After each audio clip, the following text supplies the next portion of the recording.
سفينة فضائية جاية من الفضاء وبتنزل على كوكب الأرض، لكن السفينة وهي في طريقها للهبوط بيحصل عطل وبتقع وبتنفجر في غابات موجودة في دولة ماليزيا. المهمة الأساسية للسفينة كانت إنها هتجمع 4 عينات من مخلوقات فضائية من كوكب اكتشفوه جديد في الفضاء. وديريك صاحب الشركة المسؤولة اللي هي طلعت السفينة للفضاء بيكون في برج المراقبة في أمريكا. بيعرف ديريك إن فريق الإنقاذ قدروا يمسكوا 3 من الكائنات الفضائية، لكن في كائن واحد هرب.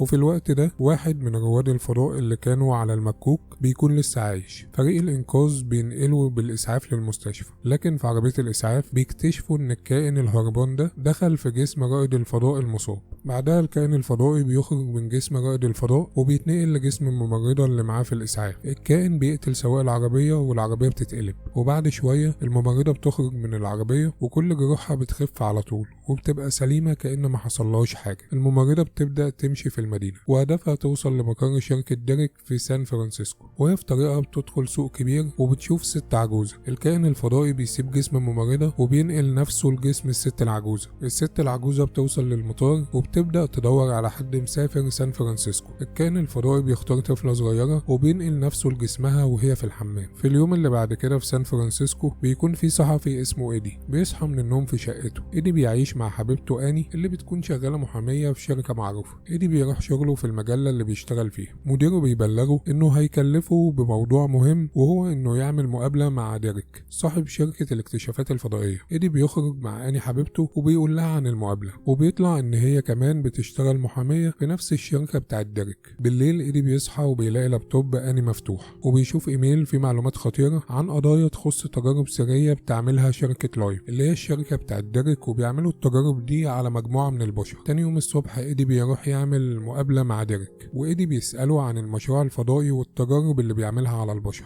لكن ديريك بيتضايق وما بيبقاش عاوز يجاوبه وبينهي المقابلة على طول، وبيقول للأمن ياخدوه ويطلعوه بره بسبب ان ديريك بيزنس مان وعنده علاقات، فكان سهل عليه يخلي ايدي يخسر شغله. ولما بيروح ياخد اني من شغلها بتواجهه بخيانته واستغلاله. اني بتقوله انها عرفت انه شاف الايميل وبتقرر تنفصل عنه وبتديله خاتم الخطوبة وبتسيبه. بعد ما عدى 6 شهور بنشوف مقر ابحاث شركة ديريك، وفي دكتورة اسمها دورا، والدكتورة دورا بتشرح تجربة على ارنب باستخدام كائن فضائي. التجربة بتنجح والارنب بيتعايش مع المخلوق الفضائي. ديريك بيطلب من دورا تبدأ تجاربها على البشر.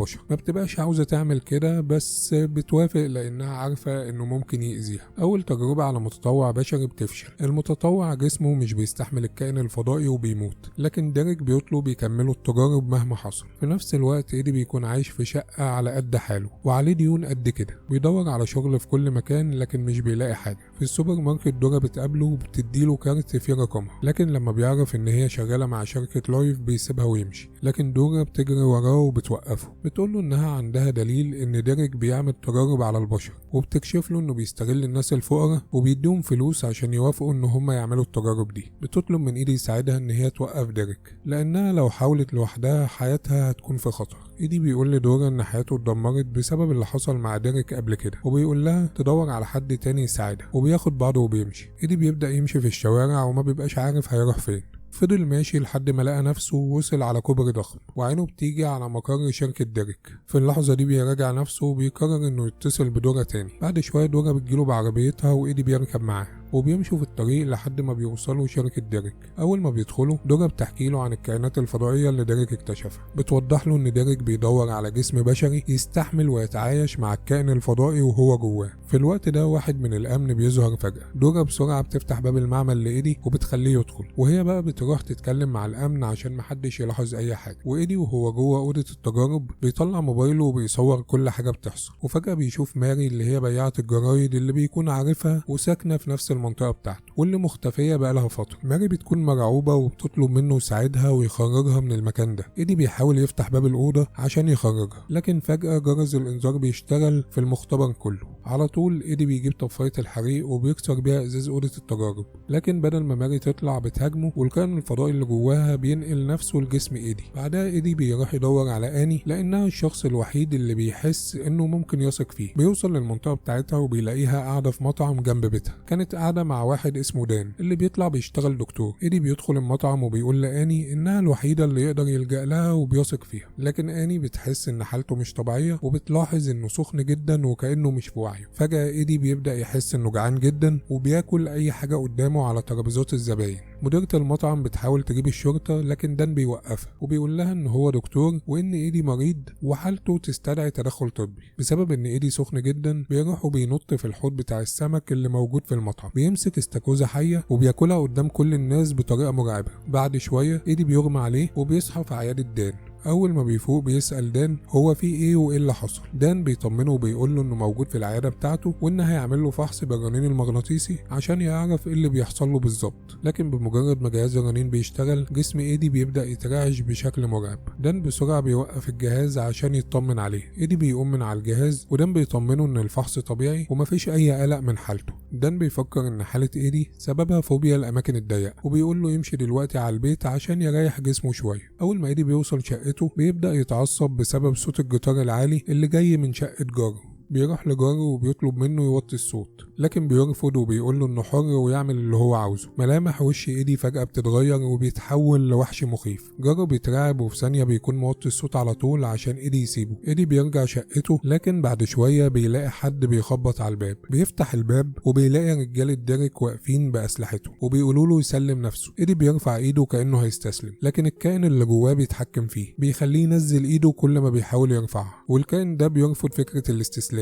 واحد من رجال ديريك بيضرب إيدي بسلاح كهربائي وساعتها في مادة سودا عاملة زي الكاوتش بتخرج من جسم إيدي. المادة دي بتهاجم كل الرجالة اللي موجودة وبتخلص عليهم في ثواني. إيدي بيجري بسرعة وبيهرب من الشقة لكن بيلاقي رجال ديريك واقفين له على السلم. الكائن الفضائي بيتحكم في إيدي وبيخليه ينط من البلكون وبيقع جوه شقة حد من الجيران. في اللحظة دي قائد قوات الأمن في شركة ديريك بيعمل بث مباشر للي بيحصل. قدر يتعايش مع جسم إنسان بنجاح وما موتش الإنسان ده زي ما كان بيحصل مع باقي البشر اللي هم عملوا عليهم التجارب قبل كده. ديريك بيؤمر رجالته يقبضوا على إيدي بأي طريقة ويجيبوه له للمعمل. إيدي بيقدر إنه يهرب منهم بس بيشوف انعكاس وشه على إزاز عربية وبيلاقي شكله مرعب جدا. بيكلم نفسه وبيقول إن ده أكيد بسبب الطفيليات اللي جواه. الكائن الفضائي بيتضايق جدا لما إيدي بيقول عليه طفيليات، بيعاقبه وبيخليه يتزنق عشان ينتقم منه على اللي قاله. إيدي بيعتذر له على الكلمة اللي قالها والكائن بيسامحه. وفجأة الدرونز اللي تريس بعتها بتهاجمهم. إيدي بيركب الموتوسيكل بتاعه والكائن الفضائي بيتحكم فيه وبيخليه يسوق بسرعة جنونية. الدرونز بتفضل تطاردهم لكن الكائن الفضائي بيستخدم حركاته المدهشة عشان يهرب منها، وفي الآخر تريس بيطاردهم بنفسه وبيخبطوا بعربية ضخمة. إيدي بيطير من على الموتوسيكل وبيقع على الأرض.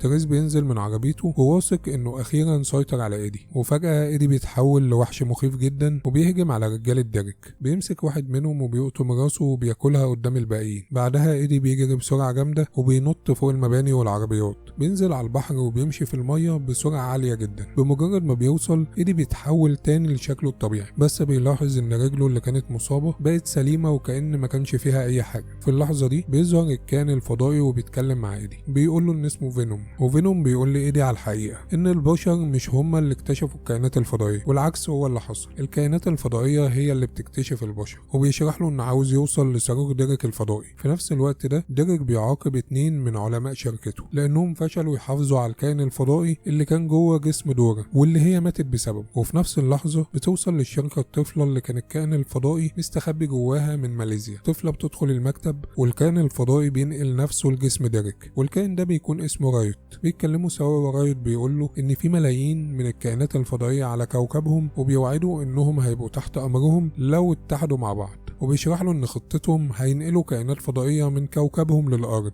بس في الوقت ده أني بتتصل بإيدي وبتطلب منه يقابلها عشان في حاجة حصلت، بس إيدي بيبقى خايف عليها عشان ما بيقدرش يتحكم في الفينوم اللي جواه وبيقول لها ما تقربش منه خالص. بينهي المكالمة بسرعة وبيهرب. إيدي بيروح مقر المجلة اللي اترفد منها، بيدخل مكتب المدير من الشباك وبيسيب له رسالة. في الرسالة بيطلب منه إنه يعمل اللي عليه ويحاول يفضح ديريك، وبيسيب تليفونه في المكتب عليه كل الأدلة اللي تثبت جرائم ديريك. بينزل الاسانسير للدور الارضي، لكن بيلاقي الشرطة في كل مكان واقفين مستنيينه عشان يقبضوا عليه، والشرطة بتطلب منه يسلم نفسه. في اللحظة دي فينوم بيتحكم في ايدي وبيخليه يتحول. ايدي بيتحول من شكله كإنسان لشكل الفينوم المخيف. الشرطة بتبدأ تضرب نار عليه، لكن الفينوم مش بيتأثر بالرصاص نهائي، وبيهجم على واحد ورا التاني وبيخلص عليهم كلهم وما بياخدوش في ايده ثواني. وفي وسط الخناقة دي أني بتوصل فجأة للمكان، بتشوف ايدي وهو متحول وبتتصدم من منظره وبتصوت بصوت عالي من كتر الخوف. ايدي بيرجع لشكله الطبيعي عشان يطمنها، لكن اني بتكون في حالة صدمة وبتطلب منه يجي معاها دلوقتي على العيادة بتاعت دان. بتقول له انه لازم يتعالج حالا. في طريقهم للعيادة اني بتكتشف ان ايدي بيتكلم مع فينوم.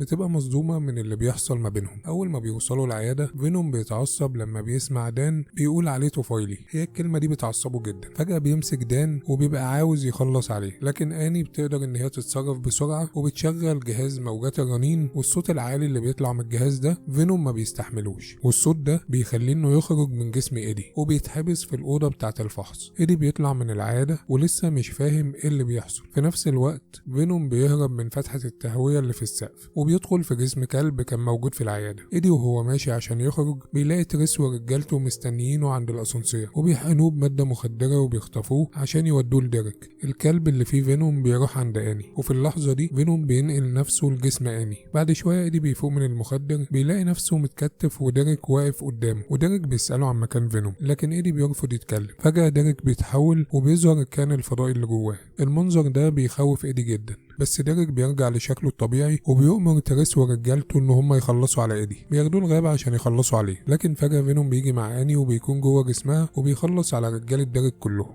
بعد كده اني بتقرب لايدي وفينوم بينقل نفسه ليه تاني وبيسيب اني. بعدها فينوم بيقول لايدي ان لازم يوقفوا رايت قبل ما ينفذ خطته، الخطه اللي هتجيب كل الكائنات الفضائيه للارض. فينوم كان ناوي في الاول انه يساعد رايت، لكن لما ساعد ايدي غير رايه وحابب يفضل يعيش على الارض، وبيقول له انا كنت فاشل على كوكبي زيك، لكن احنا مع بعض لينا قيمه كبيره. ودلوقتي ديريك مجتمع مع الفريق بتاعه المسؤول عن اطلاق الصاروخ الفضائي، وبيقول ان هو اللي هيتحكم في الصاروخ بنفسه. العد التنازلي للاطلاق بيبدا، وديريك بيتحول لرايت وبيخلص على الناس اللي موجودين كلهم عشان مش عاوز اي حد شاف التجربه يفضل عايش. فجاه فينوم وايدي بيوصلوا. فينوم بيهجم على رايت وبتبتدي معركه عنيفه ما بينهم، لكن رايت بيطلع اقوى بكتير من فينوم وبيقدر انه يسحب فينوم من جسم ايدي عشان لما بيطلع من جسمه هيبقى ضعيف خالص، ورايت بيبقى خلاص هيموته، لكن ايدي بيتحرك بسرعه وبيساعد فينوم انه يرجع لجسمه تاني، وبكده فينوم بيكون اقوى وبيقدر يقاوم رايت. لكن رايت بيهرب منهم بسرعه عشان ما بيبقاش فيه وقت، وبيكون عاوز انه يلحق يركب الصاروخ الفضائي قبل ما ينطلق في الجو. وفي نفس اللحظه اني بتشغل السماعات اللي موجوده في المكان كله على اعلى صوت. الصوت العالي بيخلي المخلوقات الفضائيه تطلع من اجسامهم هما الاتنين عشان ما بيقدروش ان هما يستحملوا الصوت العالي. لكن رايت بسرعه بيرجع لجسم ديريك تاني وبيعمل من جسمه سيف ضخم وبيضرب ايدي بيه، وبتكون الضربه دي قويه وايدي خلاص بيموت. رايت بيجري بسرعه على الصاروخ وبيدخل جواه، وفي اللحظة دي فينوم بيلحق ايدي وبيدخل جوه جسمه تاني وبيقدر ينقذه من الموت. فينوم بيشيل السيف من جسم ايدي وبيستخدمه وبيضرب بيه الصاروخ وبيعمل فيه فتحة جامدة وبيبوظه. الصاروخ بينفجر ورايت وديريك بيموتوا جواه، والنار اللي بتطلع من الانفجار ده كانت رهيبة. والانفجار اللي حصل ده بيخلي فينوم يخرج من جسم ايدي. ايدي بيقع في المية بس بيفضل عايش. بعد كام يوم ايدي بيكون مع اني وبيقول لها انه قرر يكتب قصص خلاص، واول قصة هتكون عن فينوم، وبيقول لها ان فينوم خلاص مات في الانفجار، لكن الحقيقة ان فينوم لسه موجود معاه. بعد ما ايدي بيخلص كلامه معاها بيمشي في الشارع وبيتكلم مع فينوم. بيتفقوا ان هما يفضلوا مع بعض، بس مفيش اي حد خالص يعرف الموضوع ده، وبيحط شرط ان فينوم ما ينفعش يأذي اي حد الا لو كان شخص مش كويس وبيأذي الناس. فينوم بيقول له طيب انا هقدر اعرف ازاي ما بين الشخص الكويس واللي مش كويس؟ بعدها ايدي بيروح على تشين صاحبة السوبر ماركت اللي جنب البيت عنده، وهناك كل شهر في حرامي بيجي وبيسرق السوبر ماركت. ايدي بيقرر يفضل في المكان مستني الحرامي، وفعلا الحرامي بيجي. فينوم بيسأل ايدي الشخص ده كويس ولا لا. ايدي بيقول له ان ده حرامي وبيأذي الناس واكيد هو شخص مش كويس. فجأة فينوم بيهاجم الحرامي وبياكله في ثانية. بعدها ايدي بيتحول تاني لطبيعته، وتشين بتبقى شايفة كل اللي بيحصل. تشين بتترعب وبتسأل ايدي هو ايه اللي بيحصل بالظبط. ايدي بيحاول يهديها وبيقول لها انه مصاب بطفيلي. فينوم بيتعصب لما بيسمع كلمة طفيلي تاني، وهو طالع من السوبر ماركت فينوم بيطلب من ايدي يعتذر له. ايدي بيعتذر له وبيقول له انه كان بيهزر معاه، وبيخلص ملخص الفيلم. اعمل لايك وكومنت للفيديو واشترك في القناة، واحلى سلام عليك يا بشواتي.